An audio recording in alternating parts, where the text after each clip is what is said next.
Olá, vamos começar mais um podcast Construindo Oportunidades, o seu podcast imobiliário. E hoje nós vamos conversar sobre simulação, o que é demanda dentro do financiamento e estoque pré-pandemia.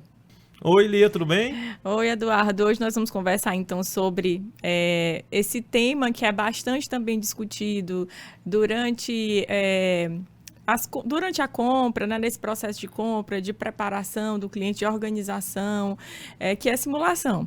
Então, o que você me fala aí sobre simulação? O que a gente pode falar sobre simulação? Normalmente é uma das nossas primeiras peças que a gente pergunta, né?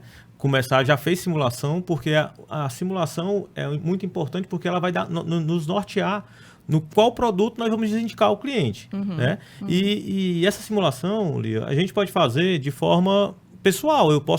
Aliás, toda simulação é pessoal. O que eu estou querendo dizer é que a pessoa pode fazer em casa a sua simulação para ter uma noção. Porque muitas vezes a pessoa pensa que é complicado, que a renda não dá certo, e a gente vê muita gente...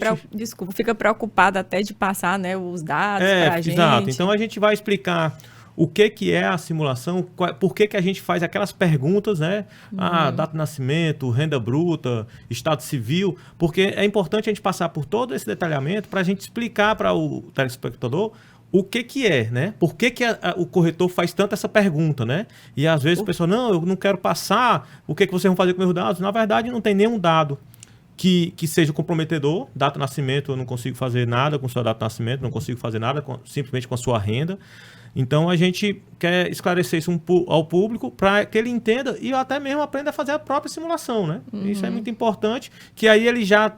Às vezes ele tem uma vergonha, mas eu acho que eu ganho pouco, ou eu não tenho renda assim, assado. Então, a gente quer quebrar um pouco esse paradigma para a gente conseguir explicar e o cliente se sentir mais à vontade. Exato. Então, assim, essas informações que o Eduardo tanto está falando, né, são informações simples e com essas informações a gente consegue ter um panorama do que o cliente pode ou não comprar.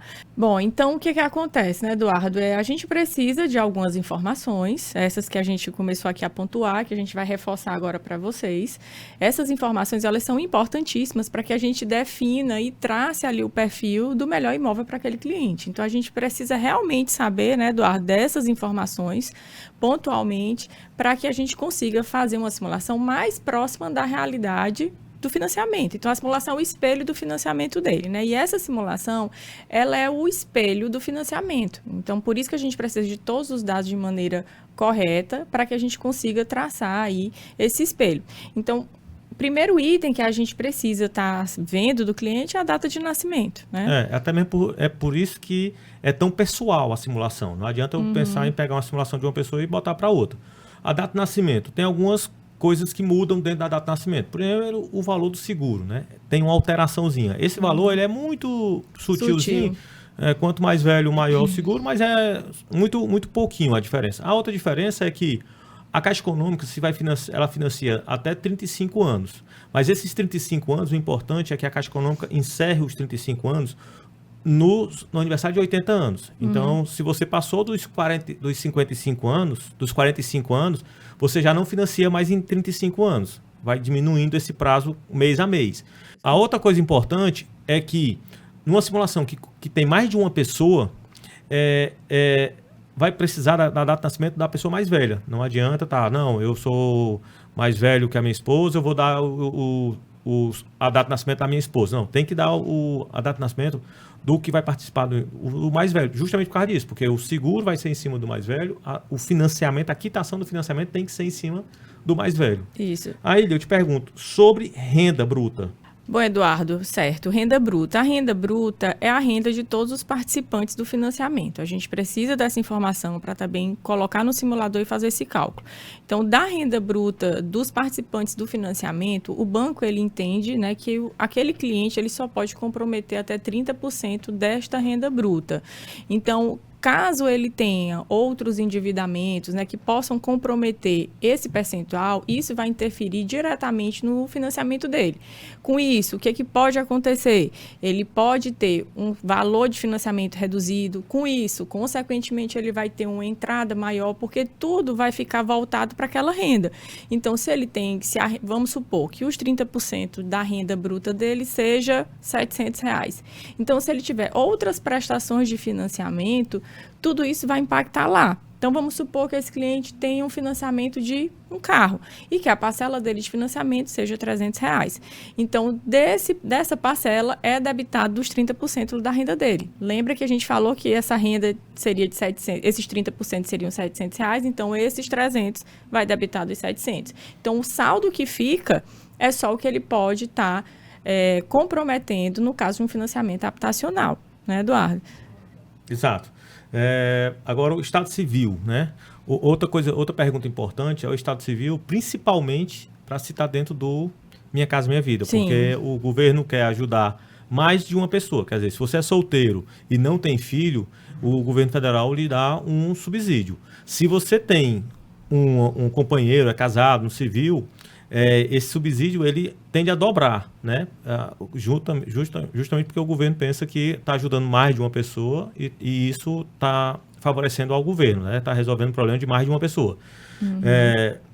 E outra coisa que é importante eu casei, mas separei e estou morando com outra pessoa. Não, isso aí a gente precisa resolver, porque tá casado no civil, ali você está com um relacionamento na documentação de casado com aquela pessoa anterior. Então, não tem como você assinar um contrato novo, dizendo que está com uma nova pessoa, ou é solteiro, com um contrato, né, com um contrato de casamento, com um contrato com casamento no civil.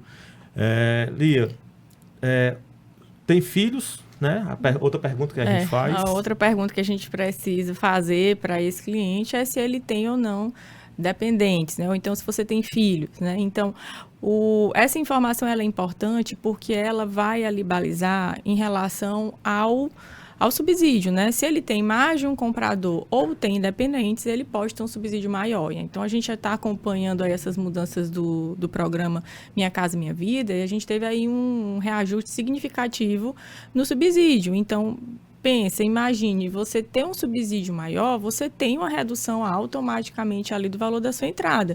Isso impacta diretamente no seu financiamento. Então, vejam como são importantes essas informações, né? Por que a gente precisa perguntar? A gente está aqui pontuando uma a uma, justamente para que os clientes entendam por que cada uma dessas informações ela é tão importante para que a gente trace ali o perfil do melhor imóvel para ele, para que ele consiga entender como ficaria a situação do financiamento dele, por que isso é tão importante, né? Um outro item aqui, um outro ponto que a gente precisa saber do cliente é se ele tem ou não FGTS. Né? O FGTS, a gente pergunta se ele tem FGTS há mais de 3 anos. Né? A gente precisa, não que seja 3 anos ininterruptos, né? Pode ser com várias interrupções no meio do tempo. O que é importante é que ele tenha mais de 36 contribuições do FGTS. Isso corresponde a um juros menor em 0,5%. 0,5% no financiamento de 30 anos é um valor considerável, porque você vai, juros, né, compostos e tal, então fica muito mais barato, a gente consegue reduzir bastante isso. E agora, né, a novidade é que não precisa mais estar ativo, né? Você pode ali, você contribuiu 36 anos ali, ou 36 meses ali, você já está com o direito de utilizar aquele FGTS. Aquele desconto nos juros por causa do FGTS. É muito importante isso. Exatamente, né? Então, assim, só para dar mais uma pincelada aí na questão do FGTS, né? Então, reforçando, se o cliente ele tem mais de 3 anos somando todos os períodos de carteira, independente de ser na mesma empresa ou não, ele pode estar passando essa informação e ele tem esse benefício da questão dos juros, né? Que foi outro benefício também do programa, né? Então, você já tinha uma taxa de juros diferenciada, mas quando você tem o FGTS, ela tende a melhorar mais ainda, né? Que um outro ponto aí para a gente concluir é se esse cliente tem ou não imóvel em nome. Por que, Eduardo, que é tão importante essa pergunta que a gente faz? Porque o programa Minha Casa Minha Vida, ele é feito para adquirir o primeiro imóvel, para resolver seu problema residencial, para você, efetivamente, você ir morar. Então, se você tem outro imóvel na cidade, já não está mais fazendo esse benefício da residência, da demanda residencial que precisa o país, né? Então, se você tem um imóvel na cidade, você não tem direito a entrar no programa Minha Casa Minha Vida. Exatamente. Então, se esse cliente ele já tiver um outro imóvel, já foi beneficiado por outros programas do governo, por mais que ele não diga para a gente a informação da simulação, no simulador vai ter uma realidade, mas na hora da avaliação de crédito, de fato, ela aparece, né? Porque é feito um rastreio ali na hora do processo de análise e aí ele perde esse benefício do programa Minha Casa Minha Vida. Os cartórios estão todos hoje digitalizando, né? Então, cada vez mais está mais fácil de encontrar um imóvel no nome da pessoa. Então, não adianta estar passando essa informação errada, pensando que vai se beneficiar ali com a coisa, porque na hora, lá na frente, vai provavelmente dê errado.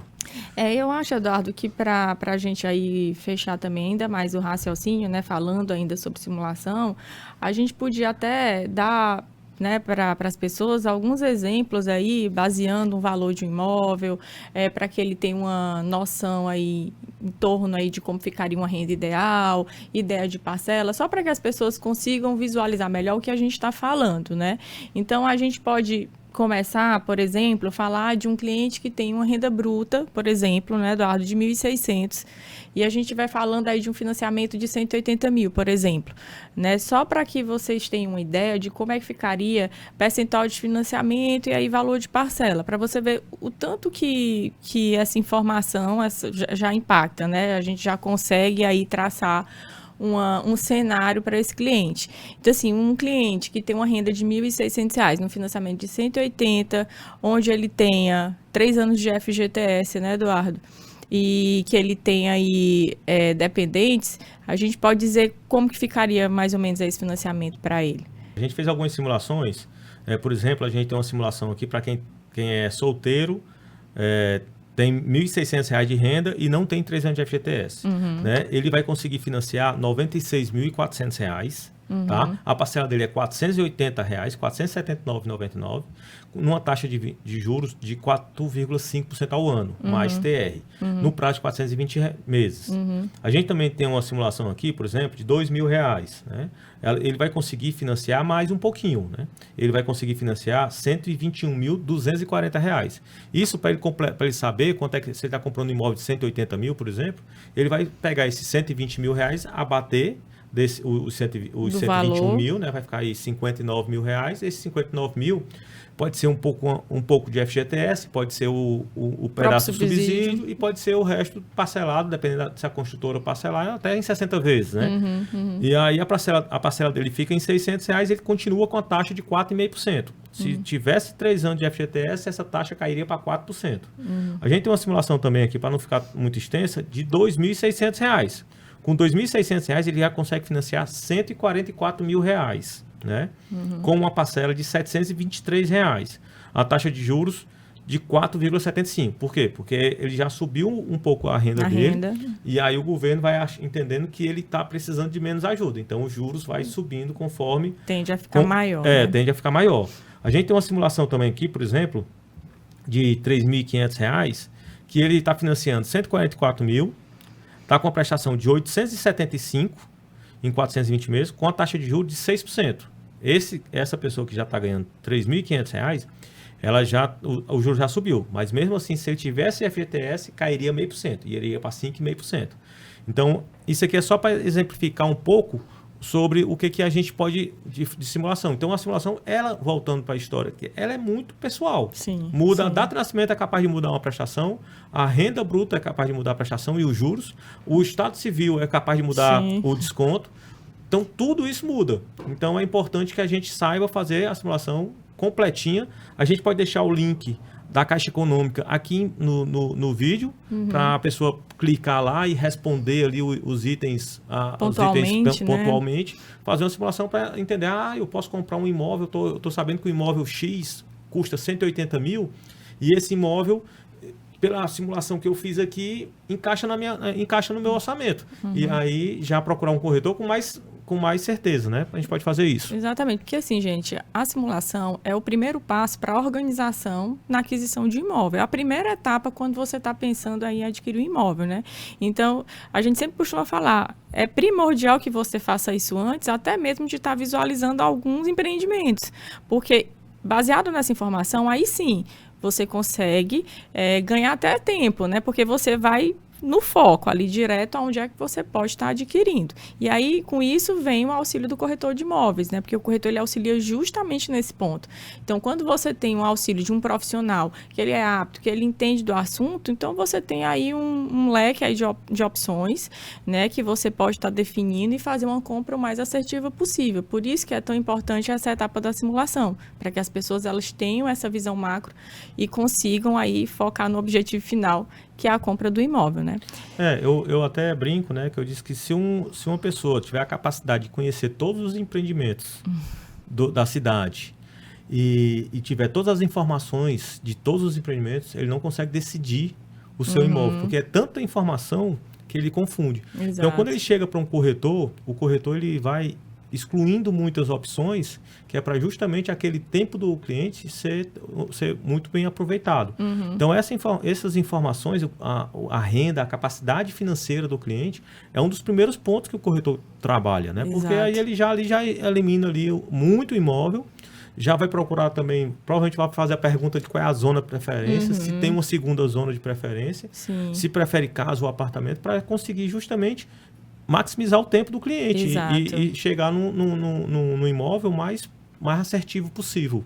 Né? Essa é o grande trabalho do corretor. É o grande trabalho da gente, né? Porque assim, imagina só, você tá aí correndo aí na cidade, quantos empreendimentos, quantas construtoras a gente tem na cidade. Mais de 20 construtoras em Teresina, é muita coisa. É uma loucura. É muita Cada coisa. construtora tem 3, 4 produtos. Exato. Então, assim, a simulação, ela é importante por isso, né? Essas informações são importantes por isso, né? Você ganha muito tempo e consegue realmente fazer uma escolha muito certa, né? Ali, muito definida. Isso a gente, lógico, está falando aqui, no caso de uma aquisição, para moradia, né?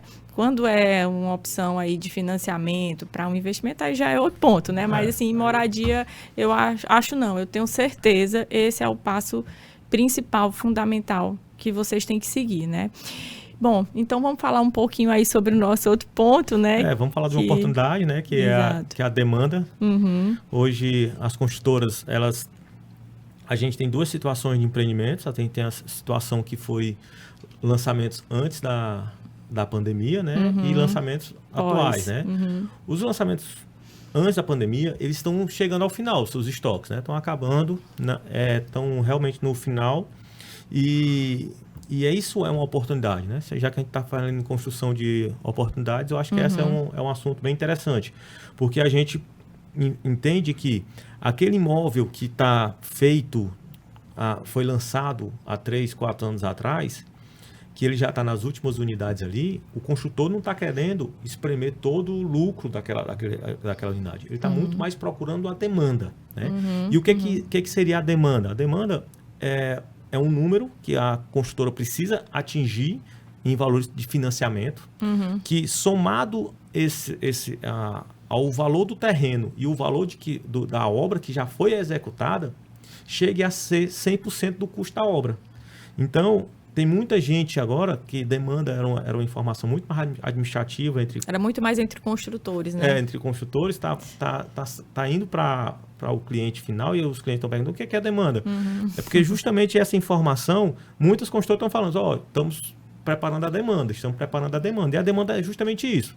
Vamos dizer que a gente tem um empreendimento de R$1 milhão, né? O terreno ali vai entrar com 15% do valor, em média, né? Então, o terreno entrou com 150 mil. O custo da obra é R$1 milhão, tá? 150 mil entrou o terreno. O construtor fez já 20 mil, 200 mil de obra. Né? Entregou 200 mil de obra. A Caixa Econômica analisa se aquilo ali tem no cronograma, no fluxo financeiro, se aquilo ali já tem 200 mil feito, né? Então já somou 35 mil. Ele precisa juntar 650 mil reais para fechar esse R$1 milhão de reais. Né? E esses 650 mil é a demanda. E essa demanda, os construtores estão correndo atrás dessa demanda para fechar o mais rápido possível e conseguir concluir os seus empreendimentos o mais rápido possível. Mais brevemente possível, né? E essa demanda é que a gente tem a oportunidade dentro dela. Porque a gente tem imóveis que não estão com preço atualizado, ao ponto de ter sofrido todas as atualizações que o mercado de cerâmica, né? de porcelanato, esses negócios subiu tanto que os construtores não repassaram para esses últimos imóveis, né? Não passou para esses últimos imóveis. Quando acabar esse estoque que a gente tem, esse estoque antigo, nós vamos sim ter um reajuste completo, né? O significativo, né? O novo empreendimento ele vai estar mais caro do que esse. Exatamente. E eu acho também, Eduardo, né, para ainda juntar mais nesse raciocínio, o que acontece? Qual é a outra vantagem também disso que eu vejo? Isso é uma questão dos prazos, né? Como a gente falou já até antes, né, nós somos muito imediatistas, né? As pessoas são muito imediatistas. Então, quando você decidiu aqui comprar a casa, aprovou o crédito, eu quero uma casa pronta. E aí, o mercado não tem, às vezes, esse imóvel pronto. Então, com a pandemia, o que foi que aconteceu? Com essa demanda que está aí, a gente tem imóvel praticamente pronto. Então, o cliente, ele já... Imagina, você entra no financiamento, o seu imóvel ele é entregue, às vezes, em 2 meses, ou no máximo aí, que a gente tem caso de 1 ano, né? Então, você já vai logo entrar dentro do empreendimento. Gente, isso aí é uma vantagem imensa, né? Imagina você já aprovar o crédito e já tá com programação certinha ali para receber o seu imóvel e mudar, né? A gente, muita gente que procura a gente para comprar um imóvel, eles simplesmente têm essa dificuldade, né? Como é que eu vou pagar 3 anos de aluguel, 3 anos de prestação?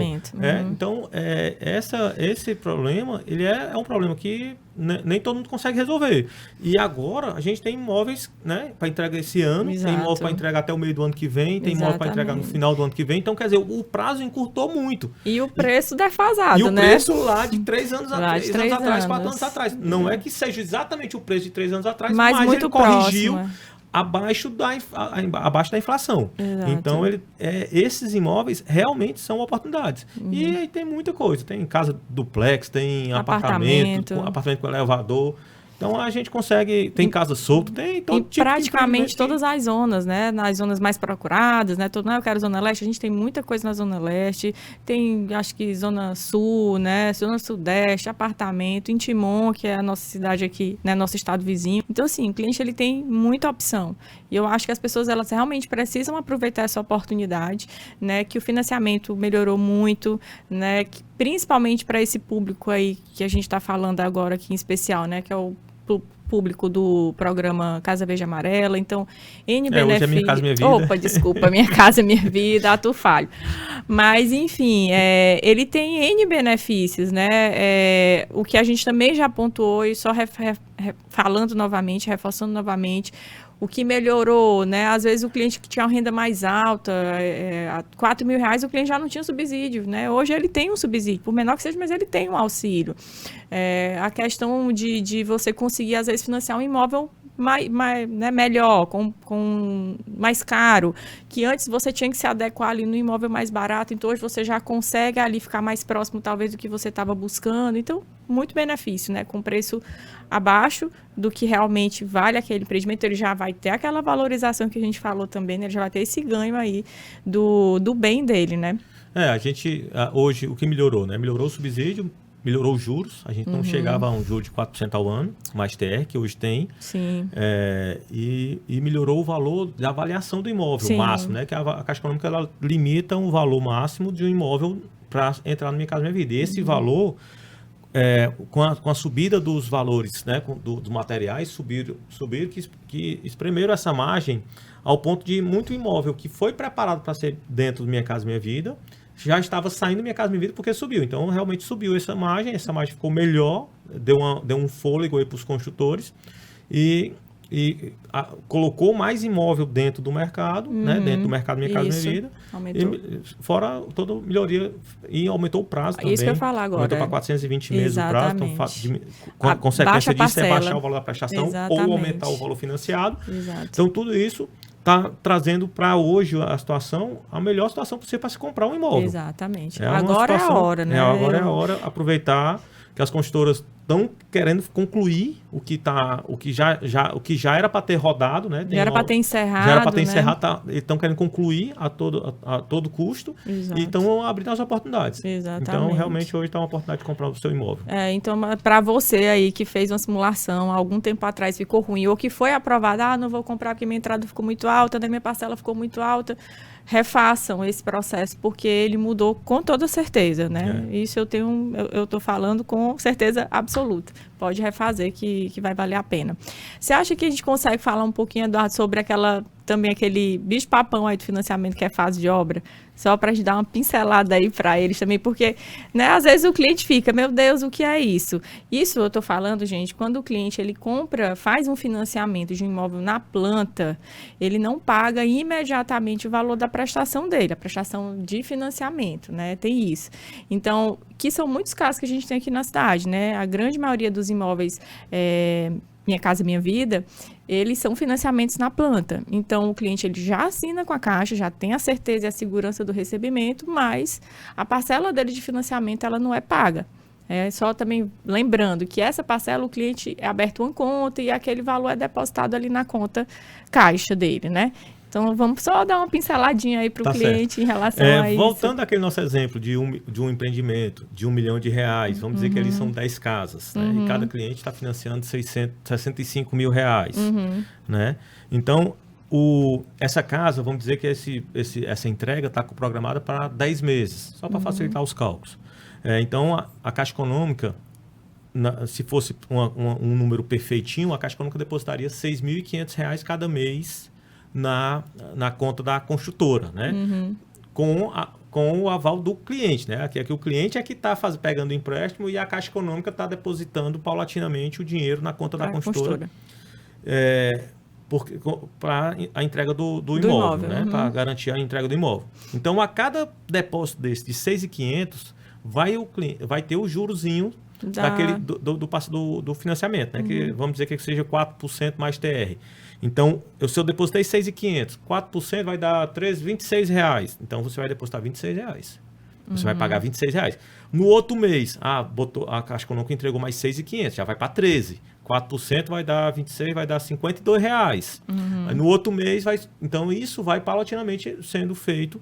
O cálculo ali. Só dos juros daquele dinheiro que a Caixa Econômica adiantou para o construtor. Então, esse é o valor. Então, a gente diz que, para simplificar um pouco, a gente diz, a parcela ela vai sair de 0 até 99% do valor da parcela durante a obra, porque os primeiros anos do financiamento bancário é praticamente juros, né? Então a última parcela do repasse da fase de obra é muito parecida com a primeira parcela do financiamento. Exatamente, ela é bem próxima, né? Ela é praticamente a parcela, igual, né? Praticamente igual, muito próximo ali. Então é isso a fase de obra. Essa fase de obra ela está feita para justamente o seu saldo devedor não subir, né? Ficar permanente. A Caixa Econômica vai emprestou 65 mil. No final do financiamento, quando eu receber a casa, eu estou devendo 65 mil, porque senão eu ia estar devendo mais do que 65 mil. É então, para garantir, né? Para finalizar. Exatamente. Isso é uma segurança também. Isso é bom, não é ruim.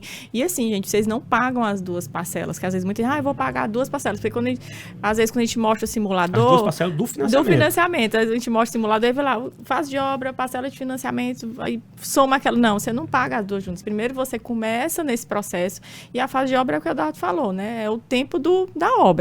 Então, se você está comprando um imóvel na planta, financiando, e você tem aí 10 meses para receber, você vai ter 10 parcelas de fase de obra. Assinou o contrato com a Caixa, 30 dias após já é debitado ali na sua conta, né? Só quero deixar claro que a gente está falando das parcelas do financiamento. Não estamos falando... Às vezes a pessoa divide a entrada com a construtora. Isso. Aí sim, vai coincidir o valor da parcela com esse valor de fase de obra. Porque o que a gente falou, né? O cliente ele chega até 80% de financiamento, então aqueles 20% é o desembolso, que ele vai ou usar a FGTS para bater naquela entrada, ou o subsídio vai diminuir um pouquinho, né? Então, que normalmente o que a gente costuma ver, né? Tem as taxas de transferência do imóvel, que são somadas ali com a entrada. Algumas construtoras parcelam isso, dão esse benefício para facilitar a vida do cliente. É subsidiado pelo próprio programa. O programa já obriga a prefeitura e o cartório a dar um desconto. Exatamente. Aí você já tem um desconto no caso do primeiro imóvel, né, nessas taxas, então você divide normalmente, né, aquela entrada ali com a construtora. Algumas construtoras chegam até 60 ou 72 vezes, né, aí, algumas, né, dependendo da política. E você pode ter, sim, aí 2 parcelas juntas, mas não relacionadas ao financiamento, né, mas ela fica ali agregada, né. E eu acho que a gente pode também dar só uma pinceladinha e falar sobre o sistema de amortização, né? Que eu acho que eu estou pontuando isso porque são coisas que estão dentro do simulador, né? Que são as dúvidas que nós costumamos ouvir muito aí dos clientes. Então, a gente até falou antes, e no financiamento a gente tem 2 sistemas de amortização, né, Eduardo? Que é saque e price. Eu até vou fazer uma correção, porque no outro episódio eu falei que saque começava com a parcela menor e decrescia. E não é assim. Ela começa com a parcela maior e ela decresce. Ela termina com a parcela menor, né? Então, são 2 formas que você tem de financiar, de amortizar seu imóvel. Então, a saque é isso, gente.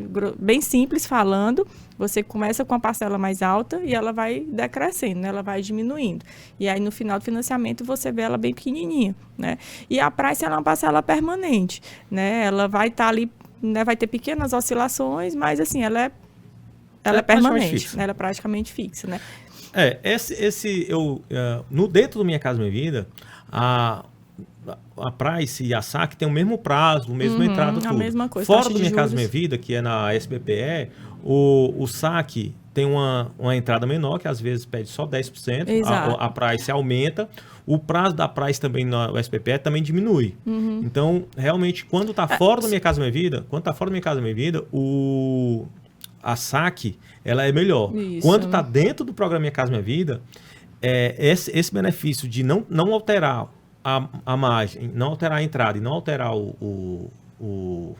não alterar a entrada e não alterar o prazo, ela fica muito mais interessante, porque eu falo assim, a saque ela lhe exige mais na hora da compra do imóvel. Porque você vai iniciar ali pagando uma prestação maior. Exato. Enquanto você tem que montar a casa.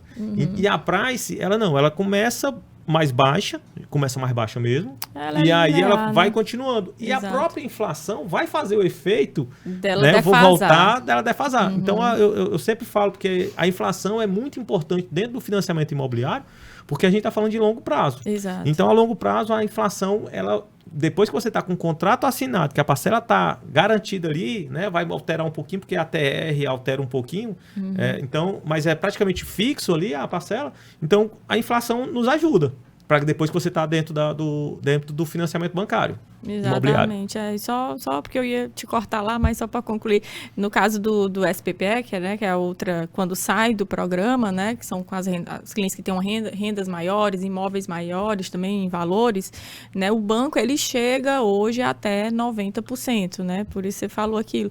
Então a entrada, ao invés de 20% ou 30%, né, ela cai ali, ela pode chegar até 10%, dependendo, né, da renda, né, enfim, da capacidade de financiamento desse cliente. Lia, e o nosso próximo podcast é na minha especialidade, loteamentos. Gente, então até o nosso próximo episódio. Obrigada pela sua audiência. Muito obrigado. Pronto.